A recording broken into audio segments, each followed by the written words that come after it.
müxtəlif illərdə belə bir sual düşüb buraxılış imtahanına. Ona görə gəlin baxaq 8-ci suala. Katetlər 3 sm və 4 sm olan düzbucaqlı üçbucağın kiçik kateti ətrafında fırlanmasından alınan fiqurun həcmini tapın. Baxın, mən bir dənə düzbucaqlı üçbucaq çəkirəm və bunun katetlərini qeyd edirəm. Bura 3, bura 4. Bizə deyir, kiçik kateti ətrafında fırlanmasından alınan fiqurun həcmini tapın. Kiçik katet 3'dür. Yəni fikir verin, bax bu 3 olan tərəfin ətrafında fırlanmasından. Onda belə bir şey çəkirəm və bunu belə fırladıram.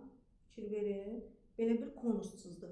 Öncəliklə bilirik ki, düzbucaqlı üçbucağın fırlanmasından, katet ətrafında fırlanmasından alınan fiqur konusdur. Və burada həmən 3 kateti, tərəfi uzunluğu 3 olan katetin ətrafında fırlananda bilmək lazımdır ki, H3 oldu.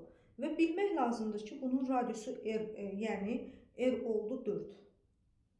Bu şəkildə yazdıq. İndi diqqət edək və indi bizdən nə istəyir? Həcmini istəyir. Həcminin düsturunu yazaq. 3'də 1 pi R kvadratı H. Biz artıq H-ı bilirik, R-i bilirik. Onda V bərabərdir. 3'də 1 pi R'imiz 4'dür, 4'ün kvadratı vurulsun H. H-ımız da 3'dür. Bu 3 ilə bu 3 gedir, qalır 16 pi. Cavabımız olur 16 pi, yəni Y variantı bu şəkildə.